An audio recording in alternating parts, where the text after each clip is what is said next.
Hello and welcome class. So last class में हमने image formation के बारे में पढ़ा था, convex mirror and concave mirror में। आज हम स्टार्ट करेंगे by use of concave mirror, फिर हम साइन कन्वेंशन के बारे में पढ़ेंगे एंड हम मिरर फॉर्मूले के बारे में पढ़ेंगे। तो क्लास को स्टार्ट करते हैं। अब हम समझते हैं कि कॉनकेव मिरर का यूजेस कहाँ आते हैं। लास्ट क्लास में हमने यूज पढ़े थे कॉन्वेक्स मिरर के एंड हमने जाना था कि कॉन्वेक्स मिरर यूज होते हैं रेयर व्यू मिरर की तरह ऑटोमोबाइल्स में, व्हीकल्स में। ओके, अब हम जानते हैं कि कॉनकेव मिरर कहाँ कहाँ यूज होता है। तो पहला जो यूज होता है कॉनकेव मिरर का, वो यूज होता है as a shaving mirror.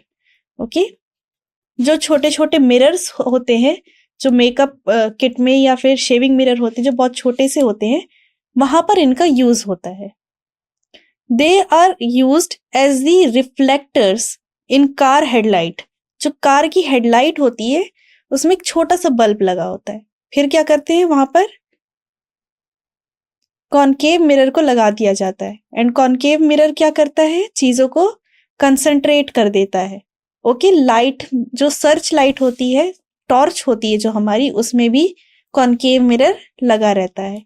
Table lamps, इन पे भी कॉनकेव मिरर लगे रहते हैं ताकि वो लाइट को एक जगह पर कंसंट्रेट कर सके। Okay, they are used as okay, तो हमने अभी जान लिया कि वो रिफ्लेक्टर्स की तरह यूज होते हैं हेडलाइट्स में, सर्च लाइट में, टॉर्च एंड टेबल लाइट में एंड शेविंग मिरर में यूज होते हैं। They are also used by doctors to concentrate light on the body parts. जब डॉक्टर्स एग्जामिन कर रहे होते हैं आपकी बॉडी पार्ट्स को और वो चाहते कि लाइट उसी जगह पे कंसंट्रेट हो ताकि वो सही से देख सके कि क्या प्रॉब्लम है, तो उसके लिए भी कॉनकेव मिरर का यूज किया जाता है। Large concave mirrors are used in the field of solar energy. आप लोगों ने शायद देखे हो, सोलर हीटर्स कहते हैं उनको। सोलर हीटर में क्या होता है, या सोलर कुकर, एक बॉक्स होता है। ओके, ये हमारा बॉक्स है, इसके अंदर हम वो ऑब्जेक्ट रख देते हैं जो हमें कुक करना है एंड एक बहुत बड़ा सा कॉनकेव मिरर लगा दिया जाता है। सनलाइट आती है एंड सनलाइट के थ्रू ये कॉनकेव मिरर क्या करता है, लाइट्स को फोकस कर देता है उस पर्टिकुलर ऑब्जेक्ट पे और जिसकी वजह से खाना पकाया जाता है। तो सोलर एनर्जी की फील्ड में कॉनकेव मिरर बहुत ज्यादा यूज होता है, स्पेशली सनरेज के थ्रू अगर किसी चीज को हीट करना हो तो सोलर हीटर कहते हैं उसको। तो ये बहुत अच्छा सोर्स होता है कि बिना किसी फॉसिल फ्यूल को जलाए हम एनर्जी प्रोड्यूस कर रहे हैं कुकिंग के लिए, तो वहां पर कॉनकेव मिरर यूज होता है बहुत ज्यादा। अब क्वेश्चन है, how to distinguish between a plane mirror, a concave mirror and a convex mirror without touching them. Okay, आपको पता है कि प्लेन मिरर कुछ ऐसा दिखता है, कॉनकेव मिरर ऐसा दिखता है, कॉन्वेक्स मिरर ऐसा दिखता है। ओके, जब आप इन मिरर्स को टच कर रहे होंगे तो आपको ये डेप्थ, ये कर्व दिखाई देता है, पर आप डिस्टिंग्विश कैसे करना चाहोगे अगर आपको टच करने को ही ना मिले कि हाँ इनमें से कौन सा कॉनकेव मिरर है, कौन सा कॉन्वेक्स मिरर है और कौन सा प्लेन मिरर है। आप कैसे डिस्टिंग्विश कर पाओगे? ये काफी अच्छा क्वेश्चन है और आप सोचिए इसके बारे में, आपको बहुत अच्छी इंफॉर्मेशन मिलेगी।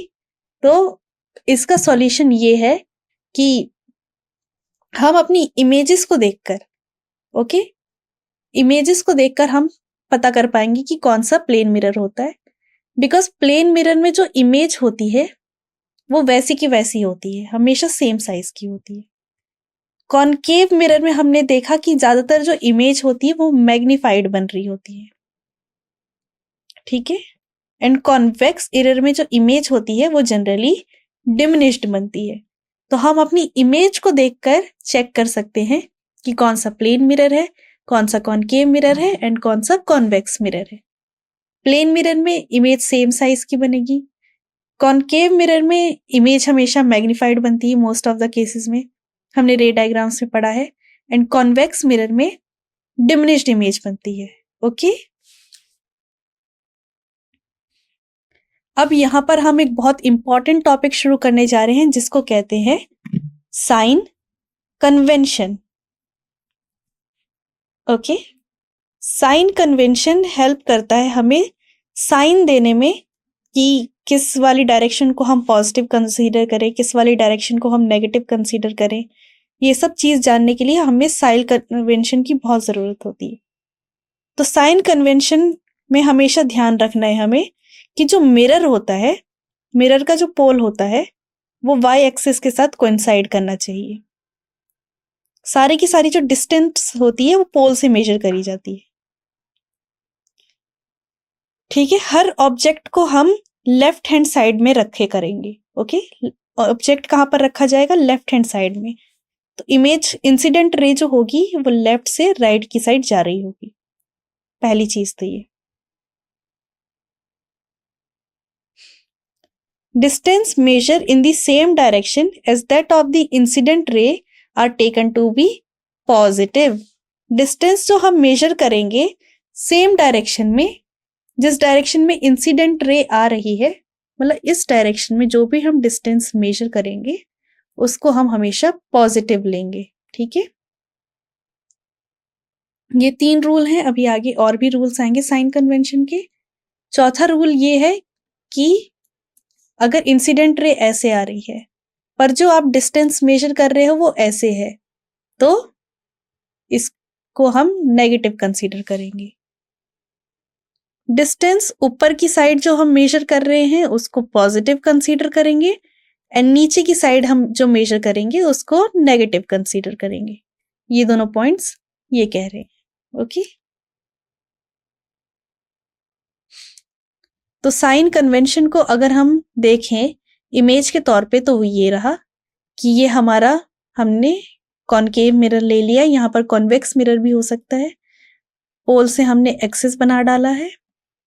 ओके, अगर ऑब्जेक्ट ऊपर की साइड रखा गया है तो उसको पॉजिटिव लेंगे, ऑब्जेक्ट नीचे की साइड लिया गया है तो उसको नेगेटिव लेंगे।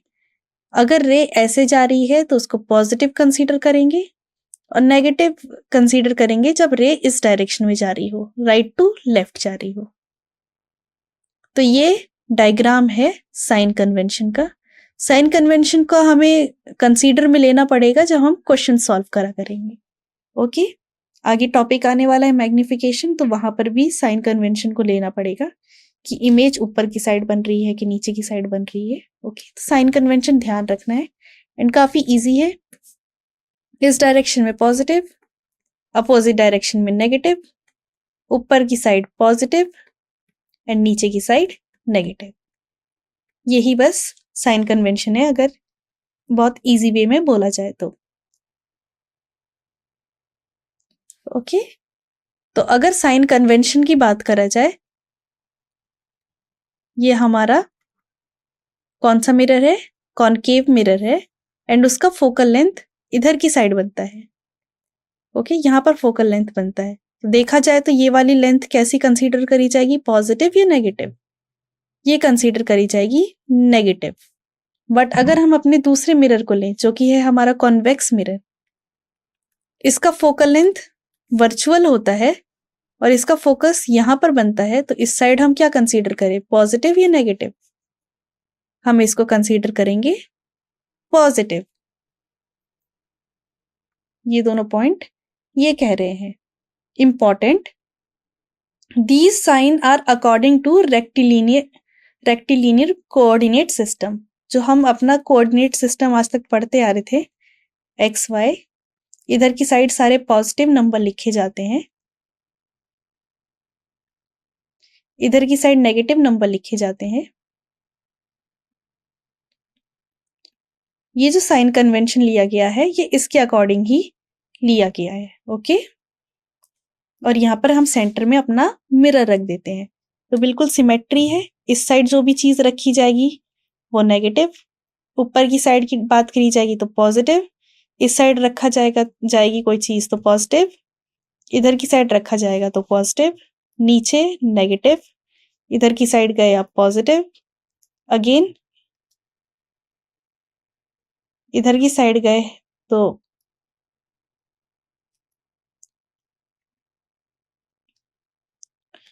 तो नेगेटिव, एंड नीचे की साइड आए तो नेगेटिव।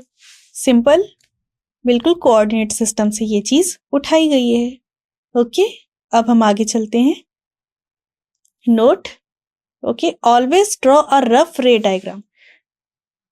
मिरर से रिलेटेड कोई भी क्वेश्चन आए, कैसा भी क्वेश्चन आए, इसकी एक ही ट्रिक है कि आप एक रे डायग्राम जरूर बनाएं। ओके, ये बहुत ही ज्यादा इंपॉर्टेंट चीज यहाँ पर लिखी गई है कि आप रे डायग्राम जरूर बनाएं। ओके, अगर आप क्वेश्चन में जो लिखा हुआ है उसके लिखावट से अगर आप स्टार्ट कर दिए जाए कि बिना रे डायग्राम आप क्वेश्चन सॉल्व करेंगे तो वो जनरली आपसे गलत ही हो जाएगा। कोई भी न्यूमेरिकल प्रॉब्लम सॉल्व करनी हो मिरर में, आगे हम लेंस पढ़ेंगे उसके बारे में, तो आप रे डायग्राम जरूर बनाएं। ठीक है, इसकी वजह से क्या होगा, सबसे पहले तो आपको रे डायग्राम से ही क्लियर हो जाएगा कि फाइनल आंसर कैसा आना चाहिए।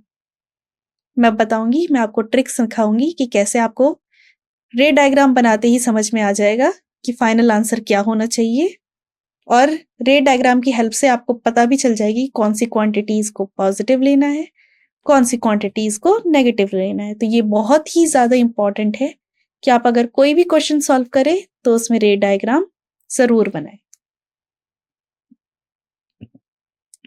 ठीक है, एम यहां पर मैग्निफिकेशन को लिखा जाता है। For virtual image m is positive, क्योंकि वर्चुअल इमेज क्या होती है, इरेक्ट बनती है। तो वर्चुअल इमेज का जो मैग्निफिकेशन होता है वो हमेशा पॉजिटिव ही आता है।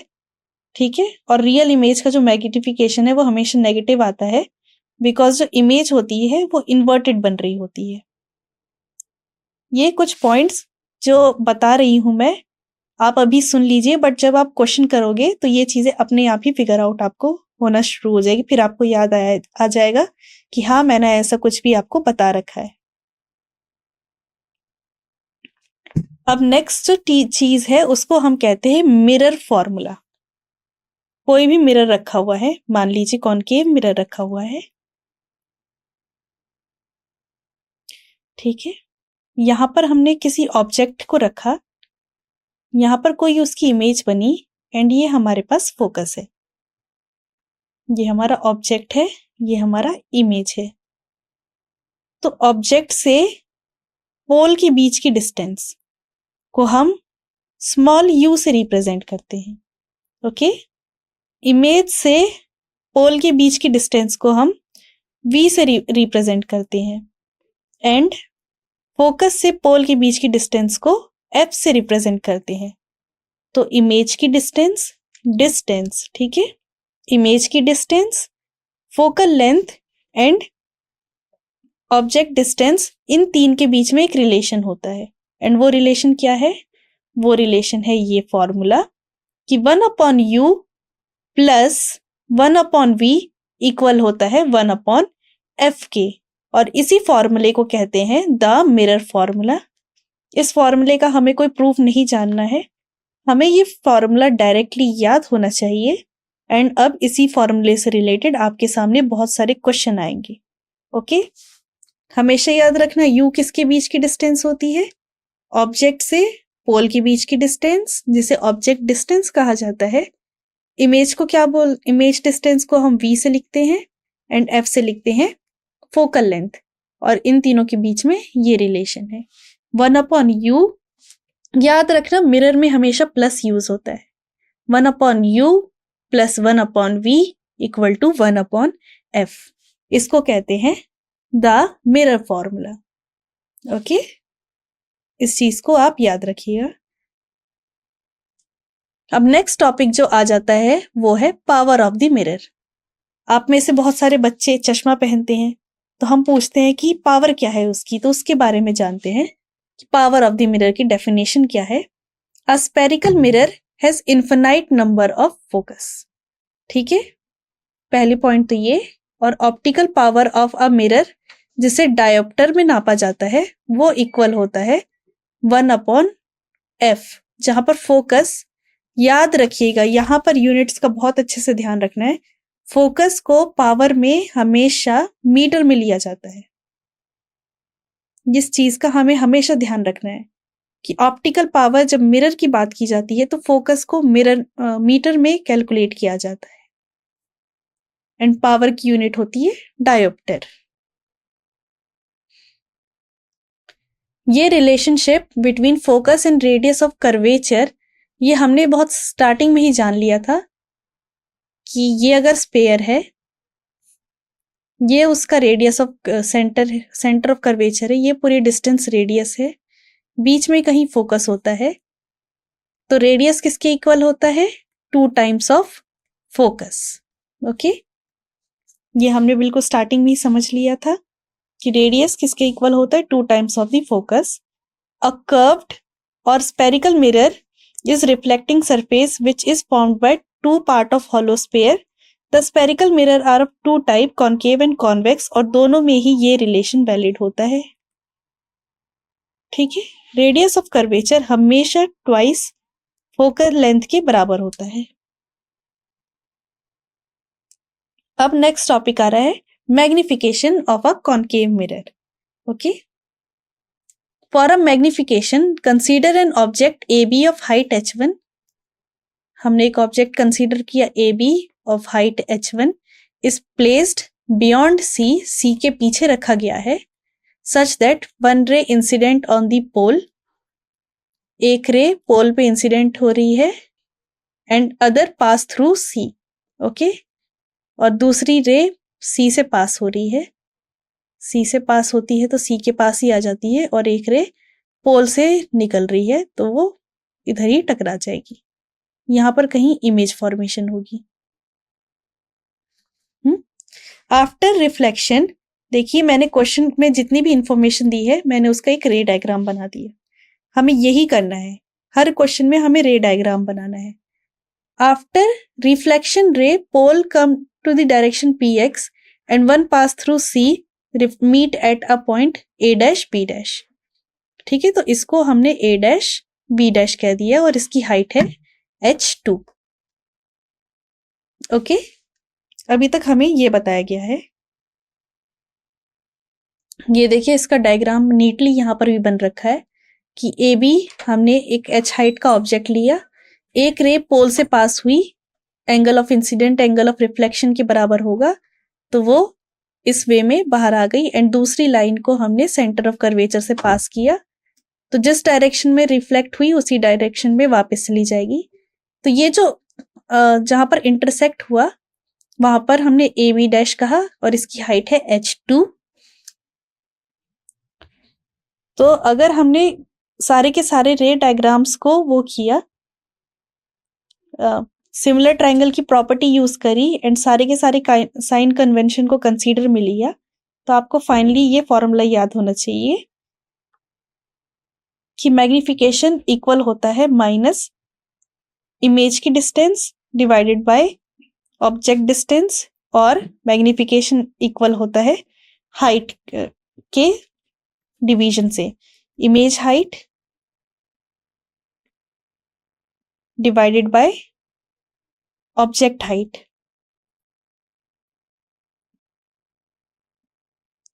या इक्वल होता है minus of image distance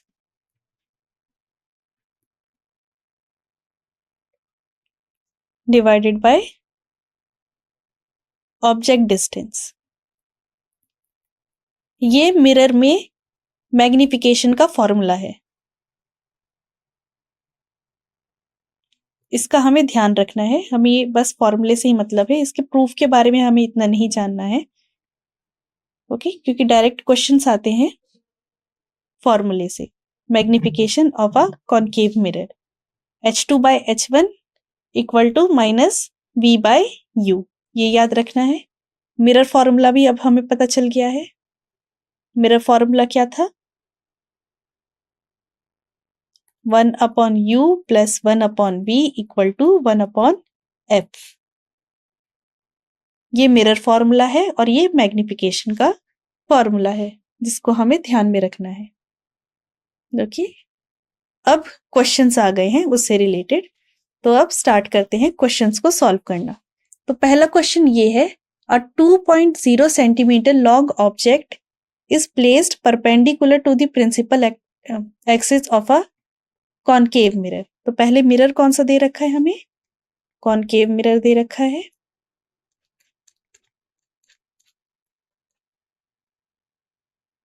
okay, और ऑब्जेक्ट की हमें हाइट दे दी गई है 2 centimetre. The distance of object from the mirror is 30 centimetre. 2 centimetre long object है और उसकी हाइट, मतलब उसने की मिरर से डिस्टेंस कितनी दे रखी है हमें? 30 centimetre. And image is formed, image form हुई है 60 सेंटीमीटर दूर। 60 सेंटीमीटर दूर इमेज फॉर्म हुई है। हमसे पूछा गया कि हाइट बताइए इमेज की कितनी होगी। ओके, तो अभी हमने मैग्निफिकेशन का फॉर्मूला पढ़ा। फॉर्मूला क्या था? h2/h1 equals to minus v/u। तो क्वेश्चन में h2 की वैल्यू क्या दे रखी है? h2 क्या था? इमेज की हाइट नहीं दे रखी, यही हमें फाइंड आउट करना है। क्वेश्चन में ऑब्जेक्ट की हाइट कितनी दे रखी है?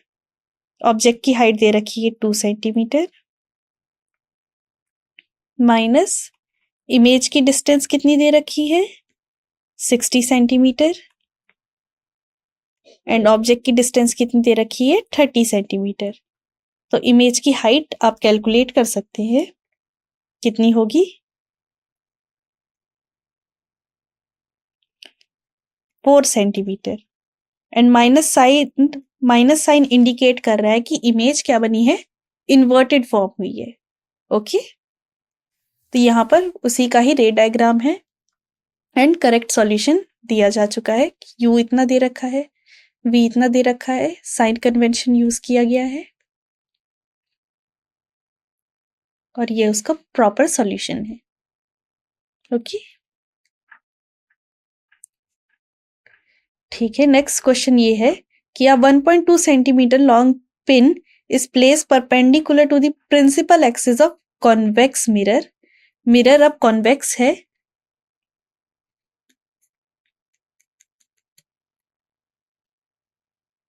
ठीक है। फोकल लेंथ 12 सेंटीमीटर दे रखा है और ऑब्जेक्ट प्लेस किया गया है 8 सेंटीमीटर पे और फोकल लेंथ 12 सेंटीमीटर दे रखा है। रे डायग्राम अगर आपको याद होगा तो अगर कोई लाइन पैरेलल मैंने भेजी तो वो फोकस से पास हो रहा होगा, वर्चुअल फोकस से। एंड अगर कोई लाइन पोल पे भेजी तो angle of incidence angle of reflection के बराबर हो जाएगा। एंड यहाँ पर वर्चुअल इमेज एक फॉर्म हो रही होगी। हमें फोकस दे दिया है, हमें ऑब्जेक्ट का डिस्टेंस दे दिया गया है एंड ऑब्जेक्ट की हाइट दे दी गई है। Find the location of the image, image की लोकेशन क्या होगी ये हमसे पूछा गया है। ये उसका करेक्ट रे डायग्राम है, प्रॉपर वे में फॉर्म हो रखा है। ओके, ठीक है। तो अब हमें फाइंड करना है कि उसकी हाइट कितनी होगी। एंड रे डायग्राम से हमसे वैसे क्वेश्चन में पूछा गया है कि इमेज इरेक्ट है कि इन्वर्टेड है, बट रे डायग्राम से ही हमें क्लियर हो चुका है कि इमेज कैसी है, इरेक्ट है। तो इसके लिए हमें किसी कैलकुलेशन या साइन कन्वेंशन की जरूरत नहीं पड़ी। इमेज की अब हमें हाइट कैलकुलेट करनी है। तो एफ, बिकॉज कॉन्वेक्स का जो फोकस होता है वो राइट हैंड साइड होता है तो उसका फोकस पॉजिटिव होगा, लेकिन जो इमेज डिस्टेंस होगी वो कैसी होगी? नेगेटिव होगी। अब हम क्या करेंगे? फॉर्मूला यूज कर सकते हैं 1/f equals to 1/u plus 1/v। And क्या कैलकुलेट कर सकते हैं? v कैलकुलेट कर सकते हैं। कैसे? 1/12 equals to minus 1/8 plus 1/v। वैसे हमें रे डायग्राम देख के पता चल ही गया था कि इमेज क्या हो रही होगी? छोटी बनेगी।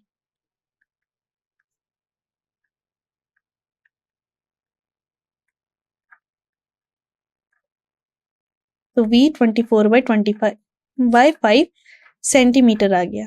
ओके, तो इमेज क्या हो रही है? छोटी हो रही होगी। ओके, तो ये हमारा फाइनल आंसर है।